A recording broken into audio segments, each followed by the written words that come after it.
We're going to talk a bit about your work in Ecuador. Yes, perfect. Thank you very much. Yes, so hello, Gabi, and it has been your background. I think it's quite interdisciplinary, and from what I see, it started, of course, because it is a very broad topic, the information technology, the intersection between information technology and law, and I see that you have gained quite a lot of expertise also based on your profile, such as in AI, in information security. So my first question, I think, would be what were the initial expectations when you were applying to the University of Tartu? So why did you choose, let's say, the masters, and then what have you gained along the way? So yeah, could you tell us a little bit more about that? Sure. Hi, everyone, and thank you. I think it was really interesting to know first to move abroad, and then when I decided to study at the University of Tartu, for me was like, okay, let's see what I am going to, and I searched for the subjects, and the first one that I was really afraid of was programming. Since I have a legal background, and then I saw that I will take programming, I got really, really scared. So my first expectations were like, I was afraid. I didn't want to move at first place, but also I checked that the whole program is very interdisciplinary. So in that sense, I also receive other types of subjects with really cool data protection. I also receive information, infrastructure and architecture, AI, and the whole program was very nice. So that's why I decide, okay, even though I failed programming at first, I had to do the receipt. I confessed, but it didn't stop me to follow what I really want at the end. So yeah, at first I will say my first feelings were that I was scared. Wow, that's very interesting. But it's really cool that you get to join, that you went somewhere that you didn't feel so like comfortable, like a field. I mean, that you didn't know much, such as programming, and you managed to master, let's say, the it's so until a certain extent, of course, to master the whole, let's say, programming and information technology part, and to combine it with law. But how did you choose, let's say, specifically information technology? Were you interested from like before you joined here, or because there are many types of law that you could follow, I guess. So yeah.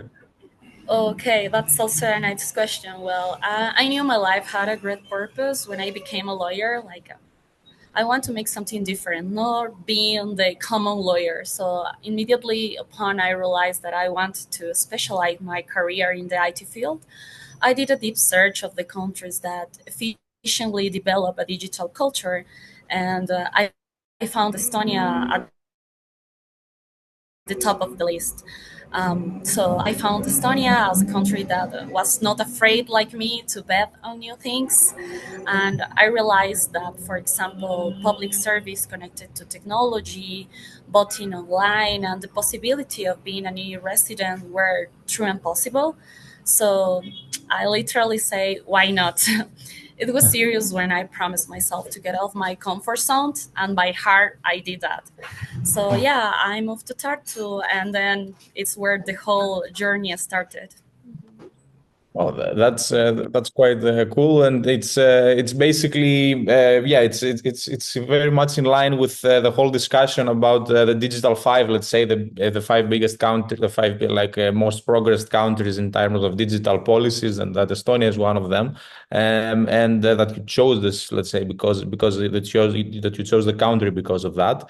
But also, how has your whole experience? Because I understand, of course, that in a university it's a very difficult process on one hand, because open science and open data, in a sense, need to be developed, but on the other sense, there are a lot of privacy issues, I guess, in intellectual property, anything that might be sensitive in terms of data.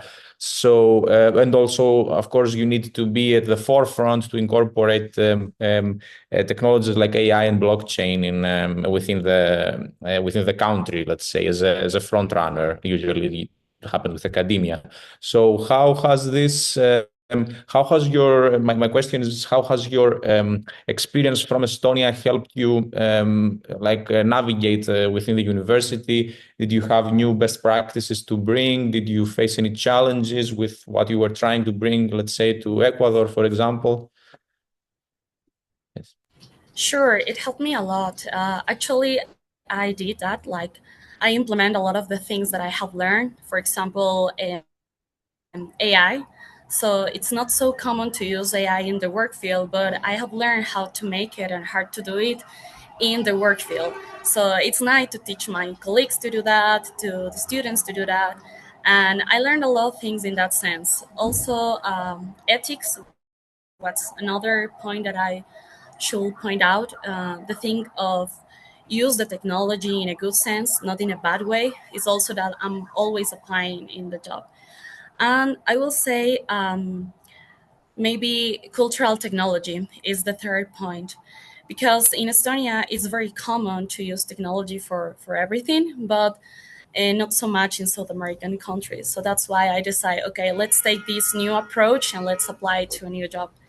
And I think so far it has been good. Like people love that, and I'm also loving that because it makes my work easier, like 100 times. Wow, that's great. And then yeah, I think it's also Ecuador. I think is one of the countries that I see they are developing some research projects, for example, of the use of blockchain in public services. So I think it's a quite interesting place to be, also to be able to transfer these best practices. Yeah, I guess from a perspective of how the university, how else has the university, let's say, prepared you for your whole journey. And so, in terms of soft skills of writing your CV, of developing other kinds of skills, do you see like how has the university helped you, or what kind of tips would you like to give for perspective for students, for example, in this field? Okay, definitely I would say that people should take time to enhance their CV and cover letters, and also get more involved in, like, I remember when I applied to many jobs in Estonia, one of the first things that I learned to do very good was the cover letter. Actually, this is a very important document. Like most of the recruiters first look on your cover letter because they really want to know what's your purpose or what are you applying for that things. So yeah, put that special attention on cover letters. That will be my huge advice for everyone. Yeah. Especially I think because everybody see this sure, so like something that needs to be done just to go with it, but but it matters, and it matters how you structure it, because as you said, it's basically your cover in a sense. um, yeah, but how have you yeah, like what kind of challenges have you encountered? Like, have you faced any challenges while you were in Estonia in terms of language, in terms of something that you had to navigate and you found difficult? What were, let's say, the main challenges in terms of that? Well, weather was not easy for me at all. Like, yeah, I will point out that, yeah, it's about getting used to it, I think, because if at first, as I said at the beginning, I was afraid of many new things, new language, new culture, new food. And then in the top of the iceberg, new weather was challenging, like everything. Also, what Asar and Sabina point out, like doing grocery shopping is really challenging because products are in Estonian language. So yeah, the language barrier is something that you have to face, but also it's fun. I took that as a fun experience. I always try to overcome from difficult situations. I found very nice people all over the way. I will say Estonians are true friends. Like maybe they seem to be shy or serious, but once you get to break that wall, they are very nice, very friendly, reliable people. So I had that situation And also another thing that have helped me a lot, I will say, is getting to the Estonian culture. Like I really try to understand how it works. So now I am kind of a sauna junkie. So I miss sauna, I love sauna, and I just try to get into what Estonians like. So sauna was one of the things, and yeah, at the end of the day, I finished liking it. Mhm. Wow. Yeah. As a person coming also from a rather warm country, I can say that I relate both to the weather part and to the food part, but but I think it's a very nice experience, as you said, to see something different, and also about the Estonians as people. That it's a culture that you just have to break these walls, as you mentioned. It's quite important. Yeah, and one final question, I guess, maybe again one like small advice that you would like to give to students, to anyone that also would like to come to Estonia either for study or for work. Okay, I will give my advice in work sense. So first, I will say failure is really normal. It's okay if people reject you from the first job you apply. So that's really normal. Don't be disappointed about it.